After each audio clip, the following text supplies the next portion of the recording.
Laiks noskaidrot, cik lielu atkritumu kalnu jūs radāt savā izglītības iestādē un ko jūs varat darīt, lai to mazinātu. Lai to izdarītu, jums būs jāveic atkrituma audits.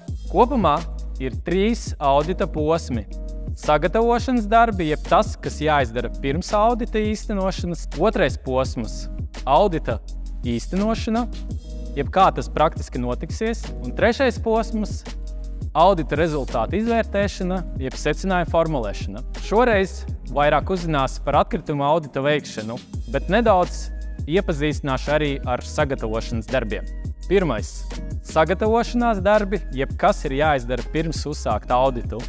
Izskatiet audita mājaslapu atkritumaudits.lv un metodisko materiālu. Svarīgi noskaidrot urnu atrašanās vietas un kopējo skaitu.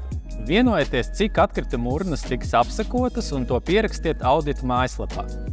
No apkopējas uzziniet, kad atkrituma urnas skolā tiek iztukšotas un laicīgi vienojieties, ka vienas pilnas dienas atkritumi tiek saglabāti un nodoti audita komandai.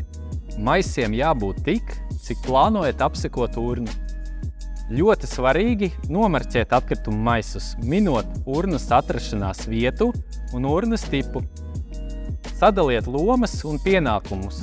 Vairāk par lomām un darba grupu pienākumiem uzzināsiet metodiskā materiālā.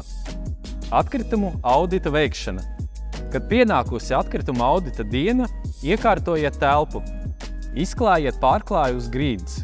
Salieciet nepieciešamo inventāru. Uz pārklāju novietojiet atkritumu grupu nosaukumu zīmes un blakus attiecīgi nepieciešamos spaiņus.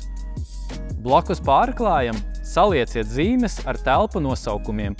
Pie telpu zīmēm, pa telpu kategorijām un urnu tipiem salieciet visus nomarķētos urnu maisus. Sāciet! Atbilstoši atkritumu grupu sadalījumam, pēc kārtas izskatiet un izvērtējiet katras atkritumu urnas maisa saturu. Proti, izberiet viena maisa saturu un analizējiet tā faktisko sastāvu, nosakiet, kādu grupu atkritumu atrodas konkrētajā maisā un sadaliet urnas maisa saturu spaiņos tik grupās, cik esat noteikuši.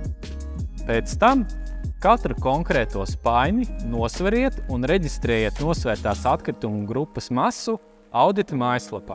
Pēc nosvēršanas un reģistrēšanas katras grupas atkritumus salieciet kopā un uzkrājiet atbilstošās atkritumu grupas maisos. Dariet to, līdz visi atkritumu urnu maisi pēc kārtas ir izvērtēti, nosvērts un rezultāti ir pierakstīti audita mājaslapā. Kad esat pabeiguši, satīriet audita telpu, inventāru un nogādājiet izskatītos atkritumus tam paredzētās vietās. Pēc katras audita dienas sanāciet kopā un pārskatiet savāktos datus un apkopojiet rezultātus. Papildiniet piezīmes par procesu, saturu, izrunājiet iespējamos uzlabojumus nākamajā reizē. Atkrituma audita rezultātu izvērtēšana. Kad viss audits ir pabeigts, proti izpētīts 5 dienas, audita noslēdz ar secinājumu formulēšanu. Nākamais solis ir rīcības plāna izveide. Tas palīdzēs visus salikt pa plauktiem un saprast, kā uzlabot atkrituma auditā konstatēto situāciju. Vairāk informācijas un padomus atradīsi atkritumaudits.lv.